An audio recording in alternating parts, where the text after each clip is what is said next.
Bien, los recorridos de la información de la provincia de Buenos Aires nos llevaron de la política a otros segmentos de la actualidad, más precisamente a la justicia, porque creo Albino, que el último entrevistado nos dejó el pie justito para presentar a este nuevo invitado. Exactamente, porque digamos, cuando hablamos de resolver los problemas de seguridad que tiene la provincia de Buenos Aires, buena parte de quienes conforman, digamos, el abanico de candidatos para las próximas elecciones, básicamente hacen hincapié, entre otras cosas, pero te diría que con una fortaleza casi como que determinante, parece ser que es como la gran solución al problema de la inseguridad en la provincia de Buenos Aires, en la creación de la policía comunal. Ahora, sí, hay otra pata. O el tema de la policía en general, es decir, cómo manejar la policía, quién la maneja, o el Ministerio de Seguridad en su totalidad, pero... Exactamente, hay otra pata, digamos, en el andamiaje del Estado que debe funcionar de la mejor manera posible,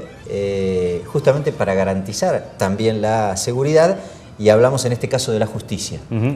Exactamente. Y qué mejor que para hablar de un tema de la justicia que hacerlo con un hombre que está trabajando en la justicia, que representa a la justicia y que además tiene posición muy clara y firme en relación a cómo está funcionando la justicia y en todo caso qué debiera hacerse si es que se pretende mejorarla. El fiscal de instrucción platense, Marcelo Romero, tiene la gentileza de visitarnos. Marcelo, ¿cómo te va? Buenas noches, gracias por venir. Gracias a ustedes, buenas noches. Muy buenas estar acá noches con ustedes. Bueno, Marcelo, ahí más o menos fue la presentación. Hablemos un poco de la manera en la que está funcionando la justicia. Dicen algunos, un candidato a diputado nacional hace un ratito en este programa nos decía, que en realidad el problema no pasa tanto por la policía en materia de prevención del delito, que pasa más por la cuestión de la justicia en términos de cómo está funcionando en la eficacia. De cada 100... De la investigación. Claro, de cada 100 detenidos, solo el 3% tienen procesamiento en la provincia de Buenos Aires. Yo tengo el privilegio de no estar en la campaña política, entonces no tengo que quedar bien con Dios y con el diablo, y no voy a echar culpas en la oficina al lado, ni como en el rugby, pasar la pelota y no quedar en offside. El sistema penal... ¿Usted cree que algunos candidatos sí hacen...? Sí, claro. Es parte de la política y es parte de la campaña. Obviamente no va a decir hicimos las cosas mal, al contrario. Y lo más fácil es echar la culpa a la justicia porque no es un poder político, o por lo menos no debería serlo. No es un poder que se renueve con elecciones periódicamente. Es un poder que, en definitiva, adjudicarle culpas y fracasos exclusivamente viene bien. Pero tampoco la defensa corporativa. Desde la justicia no estamos haciendo las cosas correctamente, no le estamos dando una respuesta adecuada a la comunidad que nos sostiene, a la comunidad que paga nuestros sueldos, y como bien dijiste, no somos eficaces, no estamos siendo eficaces. Ahora, el sistema penal del Estado, o el aparato represivo, como en la terminología progre, no es solamente la justicia penal, no es solamente el Ministerio Público, sino que integran esas patas que vos decías, la prevención, que lo hace los sistemas de inteligencia, que casi no existen, es un espionaje espurio para espiar al rival, pero debería existir la inteligencia criminal, la policía, las policías, porque ahora tenemos las fuerzas de seguridad federales integradas, el Ministerio Público Fiscal, que es el encargado de investigar y después de llevar a juicio cuando fracasó la prevención, y finalmente el sistema penitenciario, la última etapa del proceso, que también pertenece al Ejecutivo, que son las cárceles, el sistema carcelario. Estamos todos intercomunicados, o sea, no es que solamente, yo bien, esto está mal, esto está mal, esto está bien. Ahora, no hay una política criminal seria y duradera, hay esquizofrenia. Desde hace muchos años, esto no es de ahora, vamos en un pendulismo que va de la tolerancia cero, la mano dura, al abolicionismo actual. Y cuando esto impacta en las encuestas de opinión o sondeo de imagen, tratamos de volver de una u otra forma, pero siempre cordoneando entre un lado y el otro, entre la derecha y la izquierda, no hacer quedar mal a ninguno, quedar bien con todos, hasta el lenguaje. Hasta el lenguaje, ya el joven delincuente, cuando se habla de un joven delincuente se dice niño. Ahora, cuando se trata de legislar, para los jóvenes delincuentes se le dice pibe. Fíjense ustedes, al Poder Judicial se llama agencia. Usted hablaba recién de abolicionismo. ¿Usted cree que estamos en una etapa donde ¿Alguien promueve eso que Sin vendría a ninguna ser? duda. ¿Es el abolicionismo el doctor ¿Cómo Zaffaroni? ¿Cómo lo explica? Sí, claro, por eso. Es el doctor Zaffaroni y sus seguidores, sus miles de seguidores. ¿Qué- Hoy día, por ¿Qué ejemplo, pregonan? ¿Cómo es básicamente el ABC, digamos, de lo que sería el eso? sistema penal no sirve, la cárcel no sirve, las penas no sirven, los fiscales no ¿Y servimos. qué se hace con todo aquella persona que deliberadamente, intencionalmente decide romper las reglas y no respetarlas? ¿Qué se hace con eso según el abolicionismo? Justamente ese es el problema. El abolicionismo no ofrece nada a cambio. Es el gran problema del abolicionismo. No ofrece nada a cambio y por eso fracasa. El abolicionismo critica. Es facilísimo criticar. Es más, criticar a la policía, al fiscal, a los personajes, digamos, más antipáticos es lo más sencillo. Ahora, ¿qué ofrecemos a cambio? Hasta ahora yo no escuché ninguna Pero propuesta concreta. ni siquiera en teoría, digo que Zaffaroni, que tiene tantos estudios, tantas... Y en teoría, por ejemplo, dicen para combatir el narcotráfico hay que liberar la droga. Teoría pura sí la hay. Entonces dicen, como es un negocio, hay que liberarlo. Ese tipo cobrar de impuestos respuestas. a los narcotraficantes. Claro, exactamente. Ahora, Marcelo, digamos... Perdóname, Sí. para terminar la idea, ¿por qué digo que hay esquizofrenia? Porque nos quejamos de la puerta giratoria, que es real. Por eso no hago defensas corporativas. La puerta giratoria es real. Muchas veces el delincuente sale de la comisaría antes que el denunciante se vaya a su casa. Ni siquiera hay puerta giratoria, a veces ni entran. Ahora, hoy no se es magistrado, judicial, fiscal, juez o defensor si no se recita de memoria la Biblia de Zaffaroni. Y no hay consejo a la magistratura que no exija la Biblia Bueno, de pero Zaffaroni. muy por el contrario, digamos, uno escucha candidatos que la verdad es que incluso el oficialismo, que en algún punto podrían haberse sentido representados en esta tendencia abolicionista, como vos mencionabas recién, que piden algunas otras medidas que la verdad que no van de la mano. Y de Bajar ahí eso es la imputabilidad. esquizofrenia, justamente ahí habla de... ¿no? Ahora Eso- estamos en el péndulo, ya el abolicionismo evidentemente no suma. No cotiza No cotiza, electoralmente. no, lejos de cotizar. Pero tampoco quieren volver a la mano dura porque tampoco cotiza.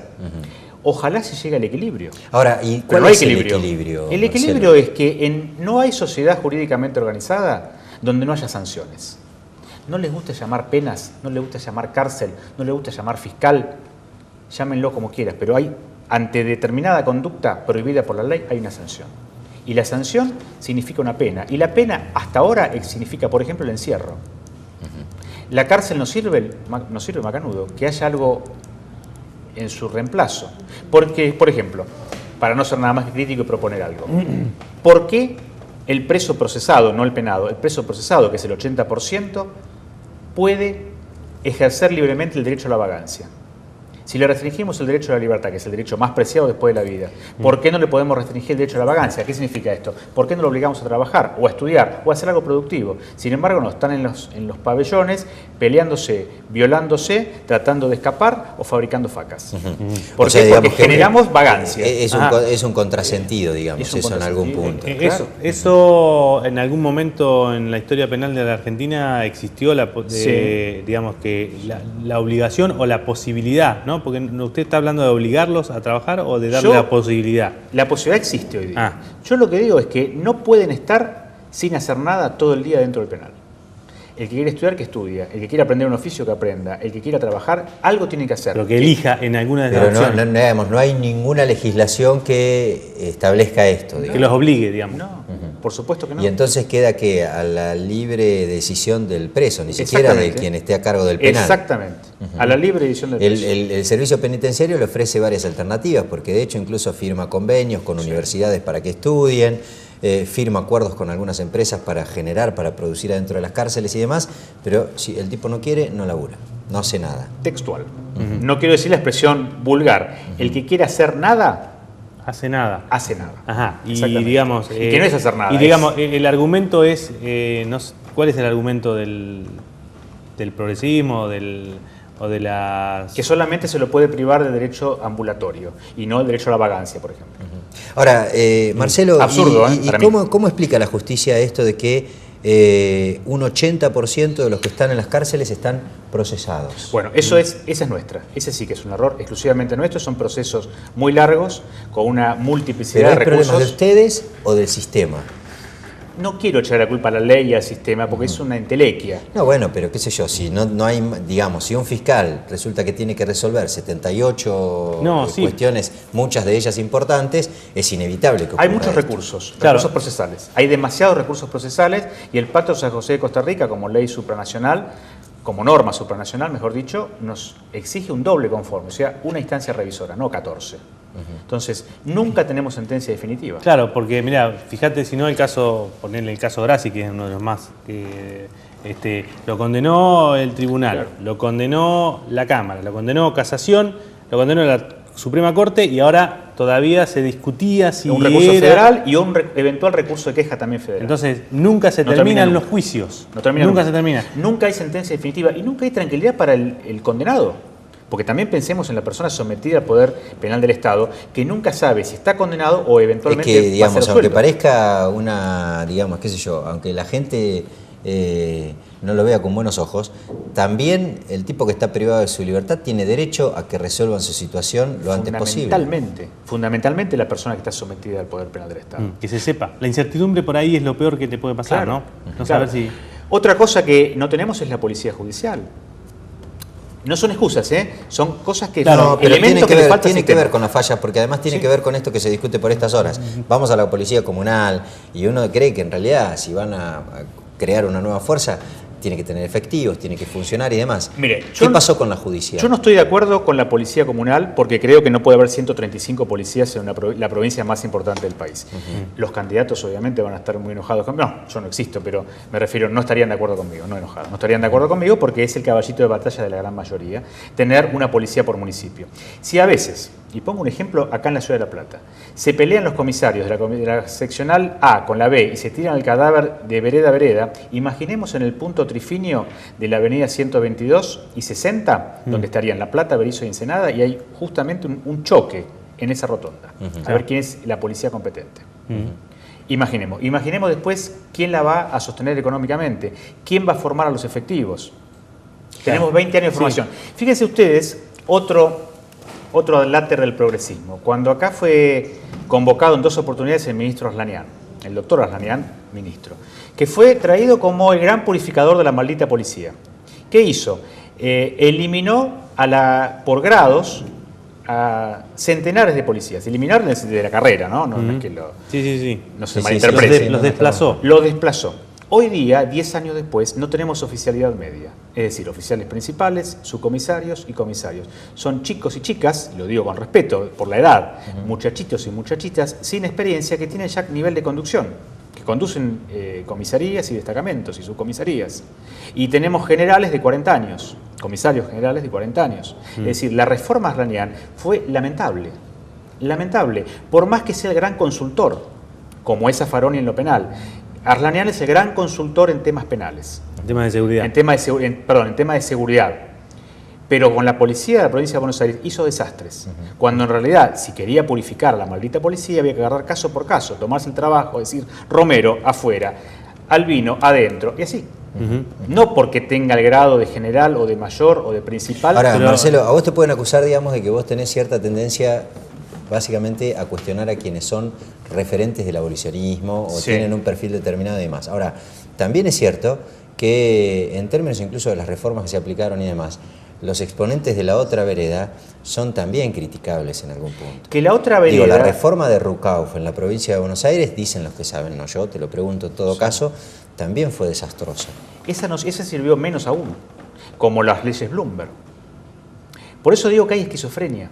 No hay una política criminal seria, duradera, que no tome en cuenta los colores políticos que ocupan transitoriamente los despachos oficiales. No hay una política criminal de Estado. Lo que pasa es que hoy día la seguridad integra las plataformas políticas. Antes la gente no se interesaba en la seguridad. Antes interesaba el trabajo, la educación, la cultura y hasta las relaciones exteriores. Yo me acuerdo que cuando yo era chico, o jovencito, más joven aún, se hablaba de las hipótesis de conflictos, se hablaba de las Fuerzas Armadas, las cuestiones limítrofes. Hoy día la seguridad yo creo que está, después de la inflación del trabajo, como objetivo primordial de las campañas políticas. Entonces, se pretende cordonear de un lado y del otro sin dar una respuesta adecuada, sin reconocer, por ejemplo, que estamos fracasando en la lucha contra el narcotráfico.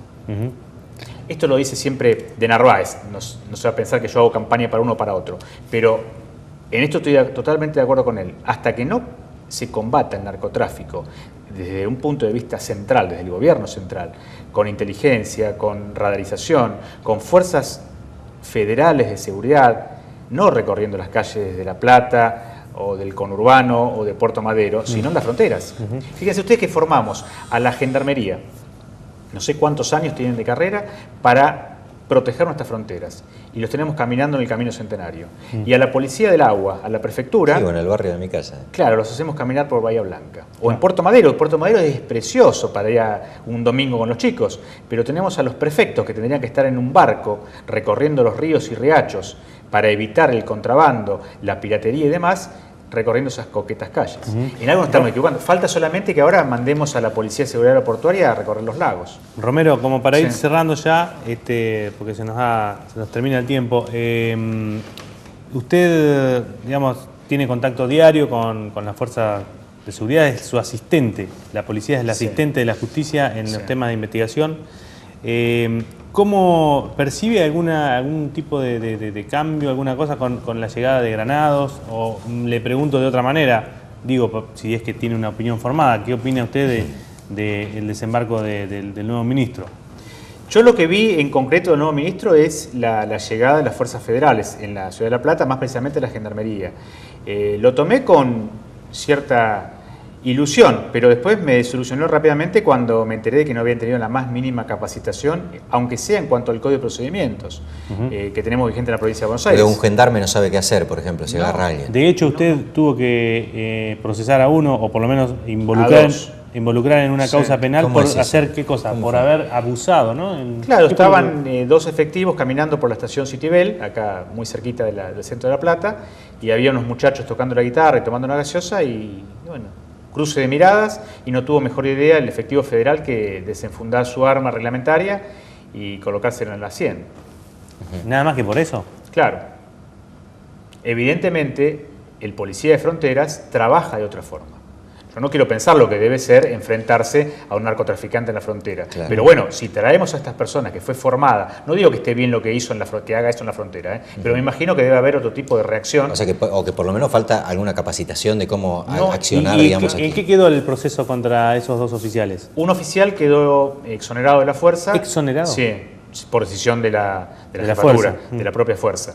En la causa quedó procesado. Y el otro efectivo quedó libre de culpa y cargo porque simplemente estaba acompañando y las propias víctimas dijeron que no había tomado intervención. En su momento quedaron los dos detenidos, pero después uno recuperó su libertad. Marcelo, y me interesa volver por lo menos sobre el final, sobre dos cuestiones sobre las que hablamos recién y por ahí no profundizamos. Una de ellas es, vos decías, bueno, nosotros nos tenemos que hacer, no quiero echar culpas a nadie, y nos tenemos que hacer cargo de algunas cuestiones procesales, como por ejemplo esta morosidad que hay en términos de la condena, que el 80% de los presos no estén ni siquiera procesados hay una burbuja ideológica en el Poder Judicial. Esa es nuestra, 100%. ¿Por qué se explica? ¿Cómo se soluciona eso? Digamos? Porque ese es el diagnóstico. Hay un 80% de presos que de condena ni hablar, no sé a cuántos presos de la provincia de Buenos Aires no deben tener ni siquiera condena de primera instancia. ¿Cómo se soluciona? Con procesos más ágiles. Exactamente. Más ágiles. Y evidentemente... ¿Pero qué hay que hacer para que el proceso sea más ágil? ¿Qué hace falta? Por ejemplo, el juicio por jurado es una... El juicio por jurado es una legítima democratización de la justicia, porque va a haber participación efectiva de la comunidad en las decisiones, pero no va a resolver la morosidad judicial. La descentralización, por ejemplo. Puede servir. Yo creo que tiene que haber una justicia de menor cuantía. No todo puede ir a la justicia penal. Como vos decías al principio, un fiscal no puede investigar el homicidio, la violación seguida de muerte o los delitos más graves. Y el robo de la bicicleta. Claro, pero el robo de la bicicleta, porque tampoco la solución facilista, es decir, bueno, esto es chiquitaje. Porque a lo mejor la bicicleta es la herramienta de trabajo del albañil que vive a 50 cuadras de la obra. Y el robo de esa bicicleta para él es una tragedia. Entonces tiene que haber algún sistema de justicia de menor cuantía con decisiones rápidas, en forma oral, como hay en muchas partes del mundo, y donde la persona tenga una respuesta efectiva por parte del Estado. No significa abolir y no significa despenalizar. Ahora, ¿la descentralización se hace bien en la provincia de Buenos Aires? Porque yo he escuchado algunas voces críticas que dicen, bueno, vos podés descentralizar fiscalías. Resulta que si después todas esas fiscalías que vos descentralizás, digamos, que en algún punto acercan la justicia al interior de la provincia de Buenos Aires, vienen a parar a los mismos 10 jueces, la verdad que están Claro, en la en el misma. Tribunal de Casación, por Claro, ejemplo. y los jueces de garantía también son los mismos. Yo creo que ahí se podría ampliar un poco las potestades del juez de paz, pero el juez de garantías va a seguir estando en la cabecera del departamento judicial. Y no la es tan u- sencillo. sí, Es una provincia sí. gigante, es un país, la provincia de Sí, Buenos claro, Aires. exactamente. Y la última de los dos temas, la policía judicial, Sí. que venía casi como a ser, no sé si la solución, no sé si ponerla casi a la par más o menos de la policía Sí, comunal, comunal. pero más o menos todo el mundo hablaba de lo eficaz, de lo eficiente, de lo que iba a mejorar el funcionamiento de la justicia y demás. ¿En qué se avanzó más allá de la sanción de la ley? Hasta ahora nada, no, hasta ahora nada. Usted tiene- Es imperativa la policía judicial. No hace la seguridad, ¿eh? Esto es importante. Sin querer sacarme parte de la mochila. No, actúa una vez que se cometió Claro, cuando la seguridad la fracasó. parte de investigación, exactamente. La seguridad fracasa, actúa un fiscal. Antes es prevención. La prevención fracasa. Como fracasa una vacuna, entra el antibiótico. Si me permiten la metáfora barata. Pero así todo, aun cuando no se dedica a prevención, tampoco funciona. Digamos. No, hasta ahora no está, No, está no, establecida. no hay. Digamos, usted como fiscal debiera levantar el teléfono y llamar a un instructor de la Policía Judicial para que le investigue aquella denuncia que se hizo y Claro. usted no tiene ningún teléfono a quien llamar, no tiene nadie para llamar. No, ahora lo que tenemos es algunos instructores judiciales en la Procuración, que es un germen de la Policía Judicial, pero no está establecida todavía. Es más, recién se está conformando un jurado para nombrar a las autoridades máximas de la Policía Judicial. Tenemos la ley, es todo muy lento, pero bueno, es algo. Gracias, Marcelo. Gracias a ustedes, muy gentiles. Muy bien, el fiscal a cargo de la Unidad Fiscal de Investigaciones número 6 de La Plata, Marcelo Romero, creo que con esto más o menos, entre lo que hablábamos de política de seguridad y lo que hablábamos con el fiscal en nombre de la Magistratura Judicial de la Provincia de Buenos Aires, tenemos un panorama un poquito más cerrado, ¿no? Exactamente, y además Marcelo que es muy didáctico para explicar y muy claro, y no resulta fácil a veces hablar con algún funcionario de la justicia que tenga, no sé si la palabra es la adecuada, agallas como para salir a decir, bueno, miren muchachos, acá estamos fallando todos, Exacto. fallamos nosotros también, habría que corregirlo, pero también hay un nivel de esquizofrenia de quienes manejan por lo menos las cuestiones relacionadas Claro, con la prevención del porque delito. digamos el aparato judicial queda preso de estas idas y venidas, porque ellos están ahí siempre, digamos, cuando la ola viene del lado garantista, están, y cuando la ola viene del lado mano dura, Cuando hay que también meter están. preso a un ladrón de gallina, hay que meter preso al ladrón de gallina. Exacto. Y cuando hay que liberarlos, hay que liberarlos. Y digamos. siempre está el mismo fiscal, el mismo juez, porque bueno, así está establecido por la Constitución de la provincia. Bueno, muy bien, Albino, vamos cerrando ya si te parece. Ya volvemos.